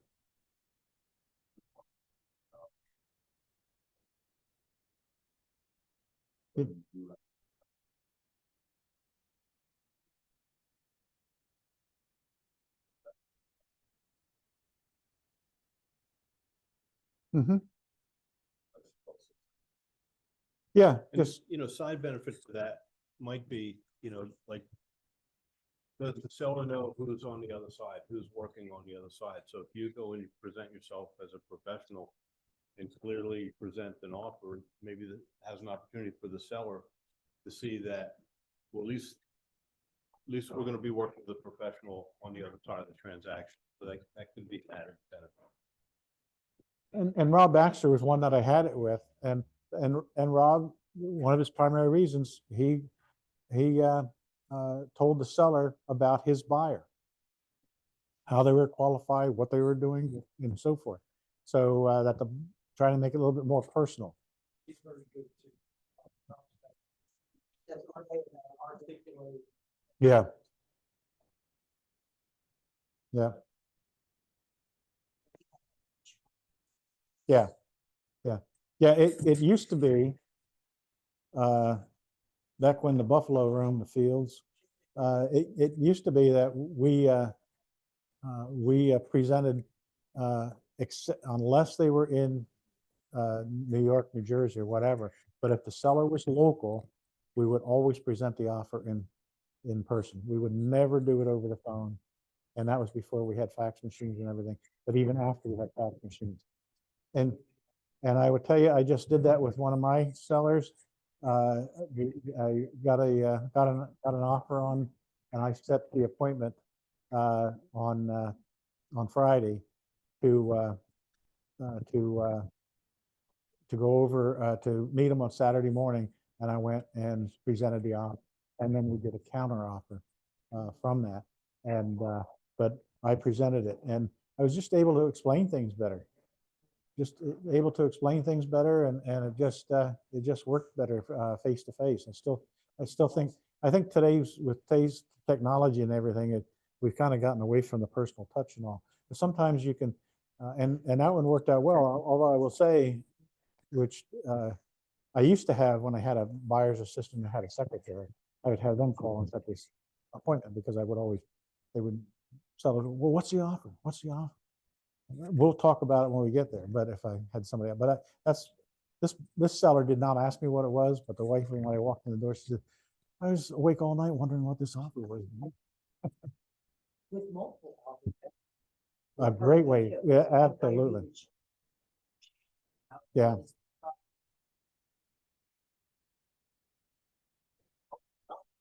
Yeah. There's no way to look for it. Yep. You seeing many multiple offers? Yeah, not as much. You all know that there's a multiple offer worksheet. That's what Yes. Kirsten's talking about. Yeah. Carol?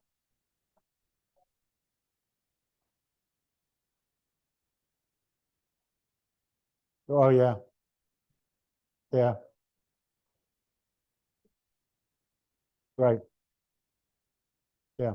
Multifamily is big in demand. There's very few up. Yep. Okay. On the bottom of the sheet, there's a written question and presentation of a counter offer also. So it's not just for the initial offer, but it could also be for a counter. Big difference between this one and buyer, sellers, buy. Yeah, sure. The agent signing this one, seller signing the other. Yeah, I'm gonna bring that one up, Robert. I wanted to do that before. And this is so important if you're a listing agent too, I believe, credibility. Talk to President. I had a listing, but I was gonna let it present. Council President, have sellers sign this as well. And validity that would be. Yeah. Another check and balance. If I've got a horse in the race, I vote. Sure.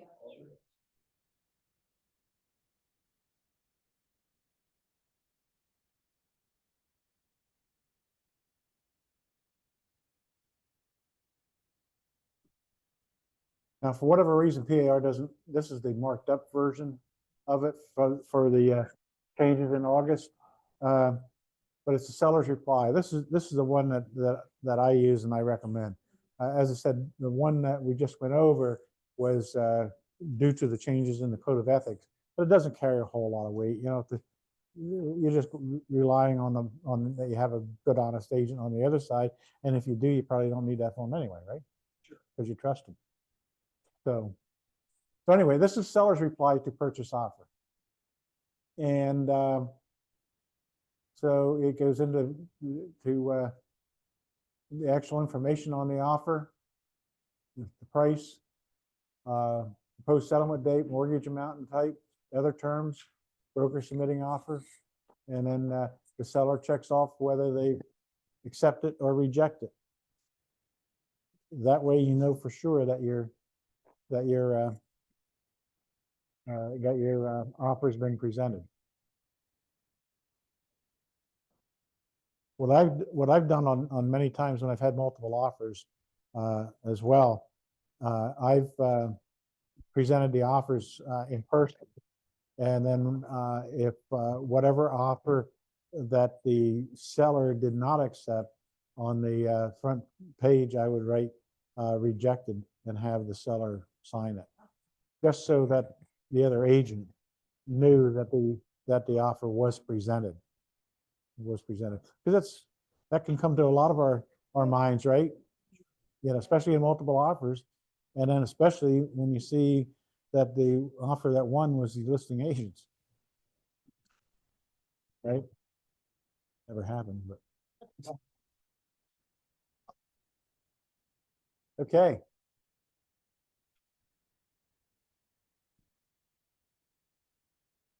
That's a non-representation. No, I took that one out. Hmm? I took that one out. You did? Yeah. Forget I said anything. Yeah, I took the non-representation. So what we have left, I think, is the broker's fee agreement.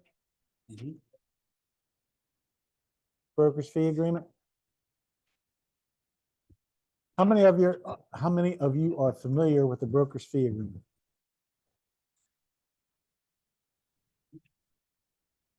How many have used it? Yeah, have you used it? Oh, wonderful, wonderful. Worked well? It did, yeah. Yeah. Yes, it does. When did you use it? Did you use it for a FSBO? No, Okay. Okay. Okay. So you had the listing and then you used the broker's fee agreement? yes. Okay. Can you tell me more why you used it? Well, essentially it was to just differentiate because it was basically a, dual agent. Okay, So that kind of just listed what increment would be for the leasing and then for the selling. okay. The primary reason for the form is for FSBOs, also known as for sale by owners. Because what it does is it establishes that you're going to get paid from a for sale by owner, and you don't have to be concerned about it. Although you'll see here, the top of it is just our typical stuff, and then you're putting in the seller's offering the property listed that, and you put the street address obviously on there, and that the seller is not represented by a broker. And then you're going to put your buyer's name in there so that that you have record and the seller has record as to who it is. So number one, that the buyer doesn't go back and try to buy it themselves without you, but also that you've got proof of this is the person that I showed it to, and this due my fee. And then you put the typical fee. This is pretty much, I think, all is the same of what your fee is going to be, and it's the typical percentage or and the agreement. This agreement ends when seller sells the property or when negotiations between the buyer and seller end. If buyer purchases the property within 120 days of the end of the agreement, seller will pay broker's fee. If buyer enters into an agreement of sale and refuses to buy the property, that's just a broker retention of some of the deposit monies. But it's a protection for you to get paid, not just a verbal from the FSBO that they'll pay you 3% or 6% or whatever commission. This is the new version, or it was just one page. I was just, yeah. Mhm. And I used to like the fact that it made it a very innocent document. one page is buyer specific. And you explain to the both seller, look, if this guy or girl, we're done, it's very specific to this buyer. Yeah. which makes it better. And it's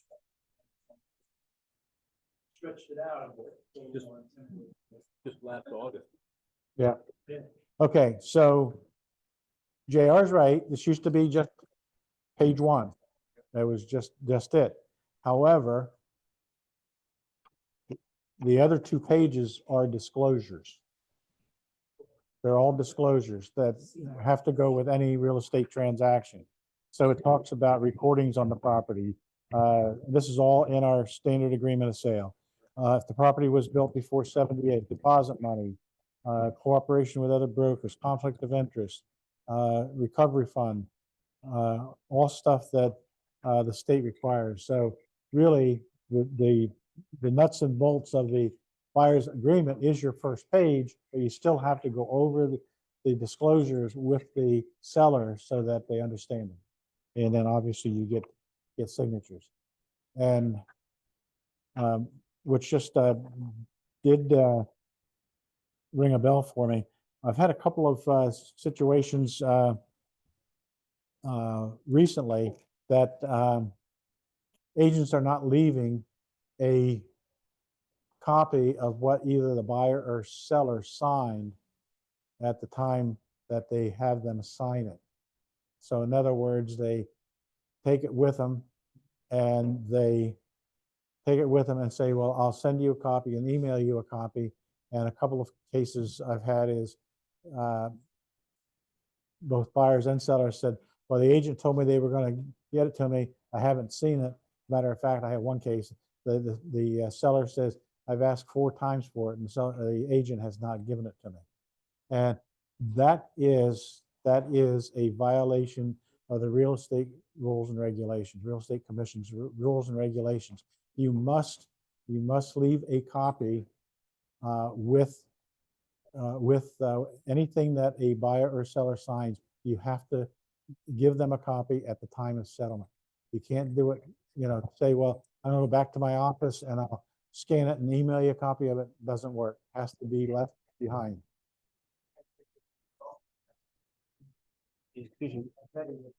But I would do that while you're sitting there. Yeah, and, Yep. Yep. There's a really good app. Yeah.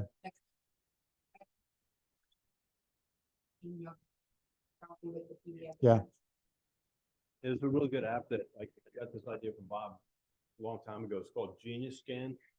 And, you just shoot it with your phone and it makes a PDF and it's a lot more clear than a JPEG. Because it's just like the contrast is just, black and white. And then you can email, I'll leave the original and then I'll just email myself right there those documents, but then they have a hard copy that they can easily review. So, but the technology is there, so you don't have to take multiple copies, but the technology is there. But my point is, because I'm getting those complaints, it's not like I got them a month ago. I'm getting them. Yeah. Yeah. Right. Yep. And one other thing I would caution you on is especially the experienced agents, and probably none of you in the room because you've been around long enough and all that. But I have discovered a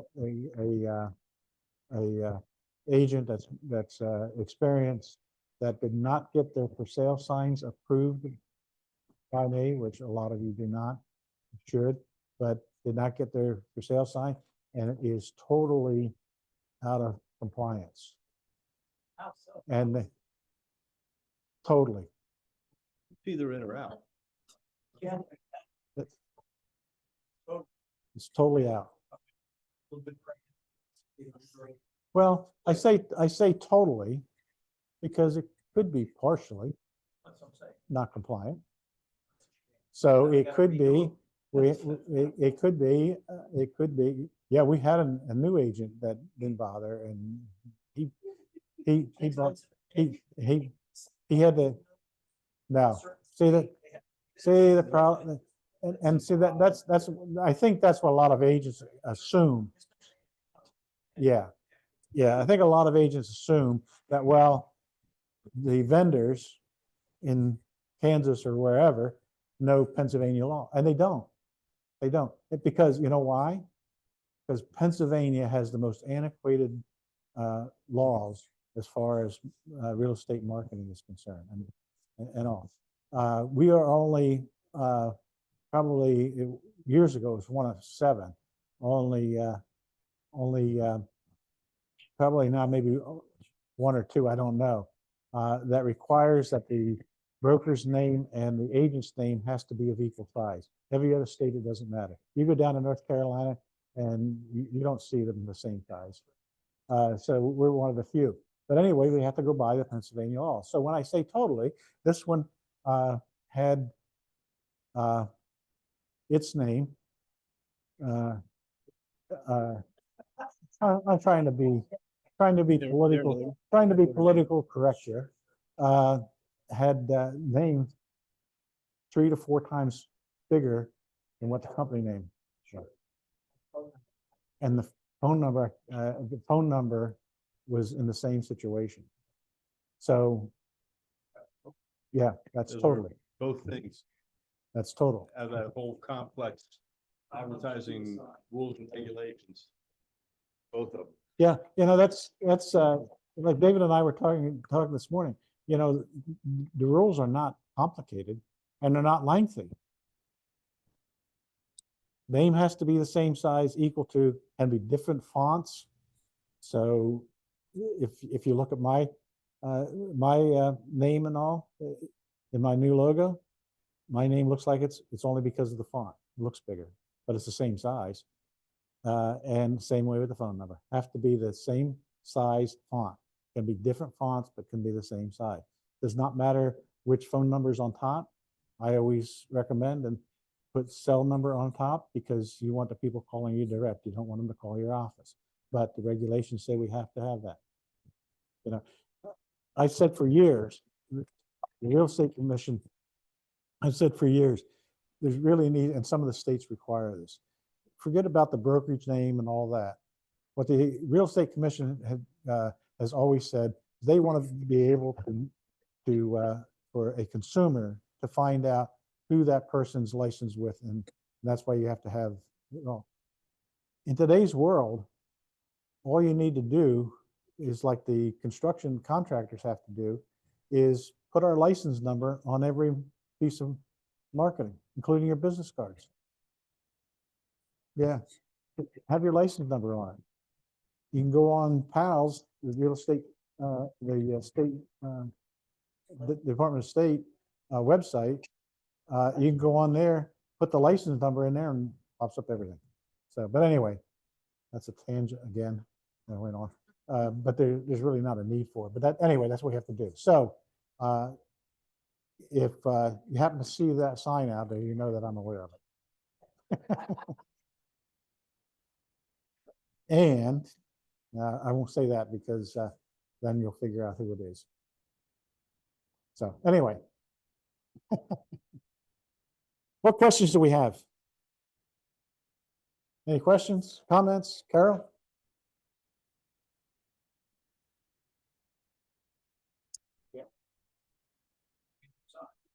Yeah, we had a brand new agent that was a little rogue, not with us anymore. But spent $500 on for sale signs and had to buy new ones. He understands the regulations now.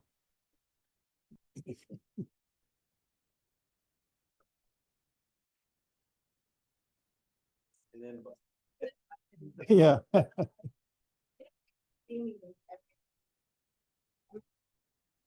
Just mentioned, hey, by the way, please send me your stuff, review. Yeah. And I would read, because sometimes it gets lost and it just gets lost. You have a lot of people coming in.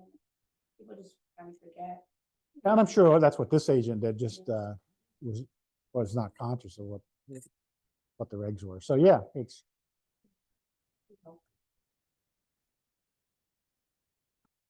All right. Any other questions, comments? Thank you all for coming. Nice crowd. Appreciate it. Okay, thank you. Thank you very much. You're welcome.